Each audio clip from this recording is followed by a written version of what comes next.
Bonjour à tous et bienvenue sur Sensation. Je reçois aujourd'hui un catcheur que vous avez sans doute déjà été amené à voir sur un ring dans les Yvelines, dans les Hauts-de-Seine ou en Essonne. C'est Tristan Archer. Bonjour. Bonjour. Alors 1m80, 95 kg, quelles sont vos autres qualités ou spécificités physiques? Est-ce que c'est que du muscle? Non, il faut aussi un petit peu de souplesse, un petit peu de résistance, de l'endurance, mais oui, c'est beaucoup de muscles, beaucoup de force. Alors je rappelle qu'il y a aussi la vidéo pour celles et ceux qui voudraient vous voir, c'est sur notre chaîne YouTube et sur les réseaux sociaux. Comment arrive-t-on à obtenir un corps comme le vôtre? C'est facile, c'est 9 ans d'entraînement, 7 jours sur 7. 9 ans, ok. Moi qui suis pas très sportif, ça m'impressionne. J'ai regardé les photos postées sur Instagram, vous êtes transformé physiquement. Vous avez dit 9 ans pardon, de travail, mais c'est combien d'heures de travail par jour? C'est à peu près 1h30 par jour. Quand je fais le cardio, quand je zappe le cardio, on descend à 1 heure. Mais non, c'est la plupart du temps 1h30, ouais. Est-ce qu'il y a des restrictions alimentaires pour justement en arriver à avoir un corps comme ça?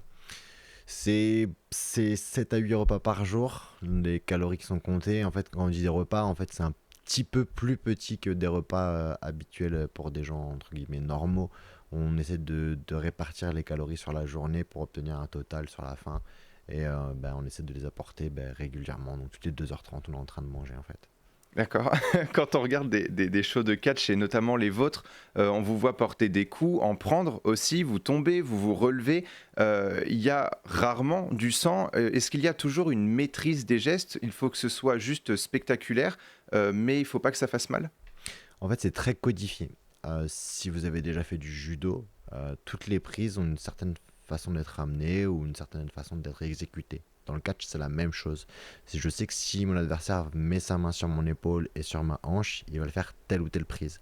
Du coup, moi, je me place dans une position pour pouvoir atterrir à plat sur le sol, éviter de tomber sur le côté, puisque le ring est composé de planches de bois.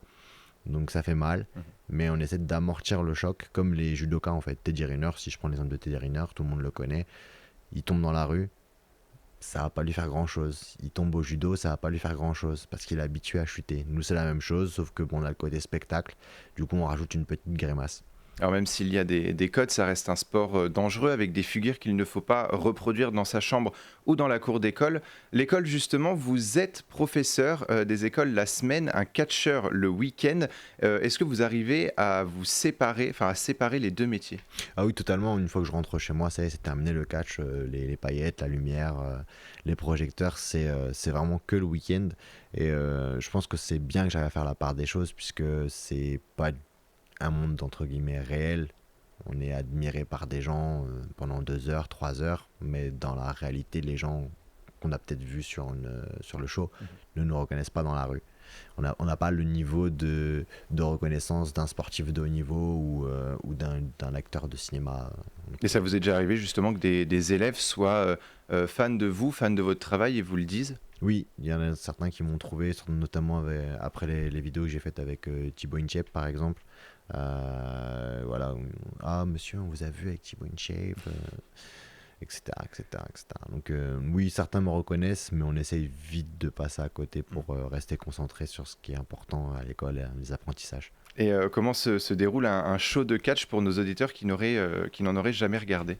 Alors pour le spectateur, c'est très simple, hein. Il suffit de venir acheter son ticket ou si c'est la mairie qui offre gratuit, c'est un peu plus rare, mais s'installer et profiter en fait. Il y a plusieurs combats qui vont se dérouler. Il y a un petit break généralement pour pouvoir faire une petite pause au niveau des émotions, puisqu'on crie beaucoup en tant que spectateur. C'est le but, c'est de créer les émotions chez les gens. Donc les gens l'expriment en criant, en applaudissant. Ça demande de l'énergie, donc on s'arrange pour qu'il y ait toujours une petite pause dans un show pour que les gens puissent récupérer.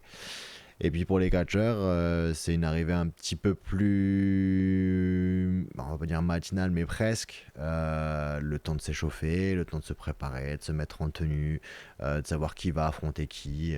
Et puis voilà, quand on essaie d'être prêt 1 heure avant que les gens arrivent, puisqu'il faut libérer le ring. Donc la journée est un petit peu plus longue pour les catcheurs. Et puis il y a aussi la tenue vestimentaire. Celles et ceux qui regardent la vidéo de cette émission peuvent en juger. Ce n'est pas très habillé. Vous, votre look, est-ce que vous l'avez réfléchi, vous l'avez étudié? Ah, j'ai changé dernièrement. Avant, j'étais en boxer, slip, c'est comme vous voyez beaucoup à la télévision. Et puis j'ai fait de la lutte pendant des années. Et là, ce que je suis en train de porter, c'est un singlet. C'est ce qu'on porte généralement quand on fait de la lutte. Et je me suis dit pourquoi pas revenir à ce look-là, revenir à mes bases, puisque j'avais fait de la lutte pendant des années, que j'étais plutôt bon. Et voilà, c'est un petit peu le look dans le catch, c'est un petit peu ce qu'on est, un petit peu ce qu'on veut montrer. Donc il y en a qui vont catcher en singlet, il y en a qui vont catcher en slip, il y en a qui vont catcher en jean, il y en a qui vont catcher en chemise, ça arrive. Ça fait partie de Donc la personnalité du voilà. personnage finalement. Ouais. On peut aussi remarquer que vous avez beaucoup de tatouages. Est-ce que vous pouvez nous en parler? Il semblerait que vous êtes passionné de manga. Qu'est-ce qu'on peut retrouver sur votre bras? Un petit peu de tout en fait. Ça a diverses origines au niveau des mangas. On peut retrouver du Dragon Ball, du My Hero Academia, du Naruto.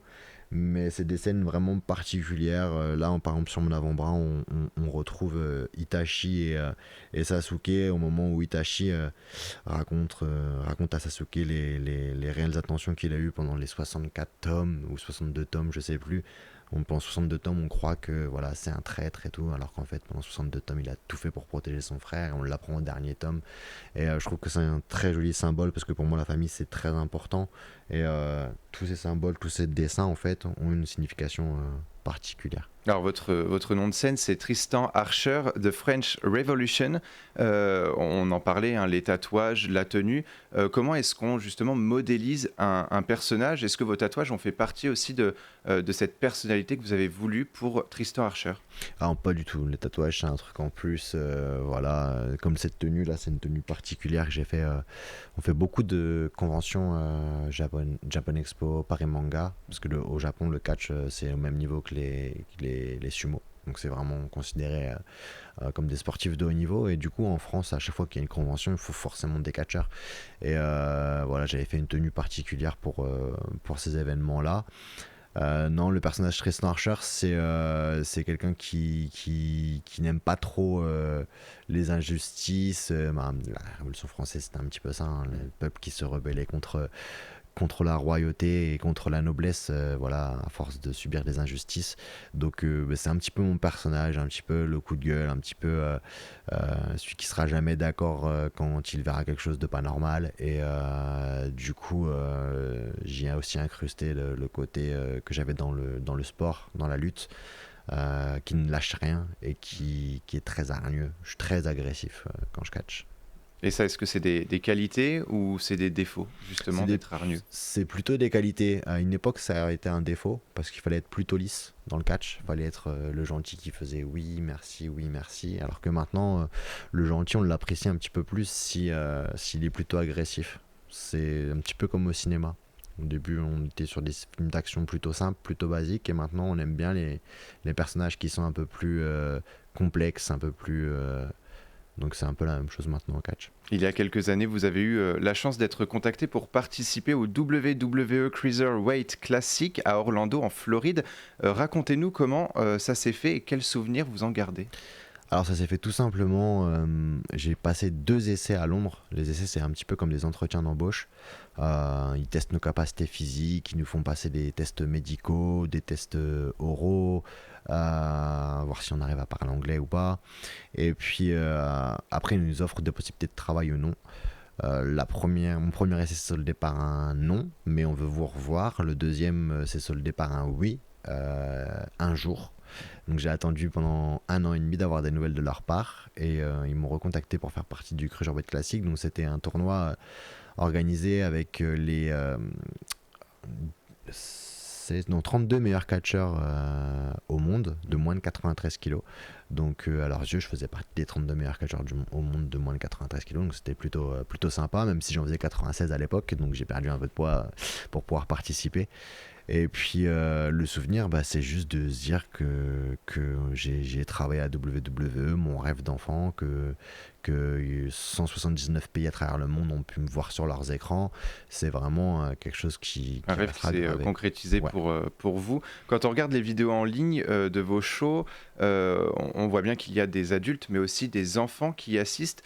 Quels sont justement vos ressentiments quand il y a à la fois des adultes, mais aussi des enfants qui vous acclament?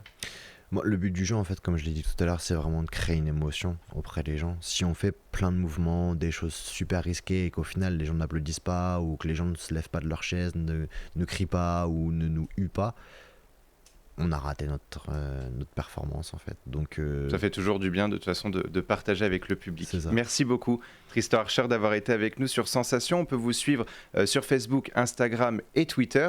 L'émission se termine. Dès qu'on aura terminé, je vais vous demander de faire une petite démonstration, une clé ou une figure. On postera la vidéo sur les réseaux sociaux. Et pour revoir ou réécouter cette émission, rendez-vous sur notre site et application Radio Sensation.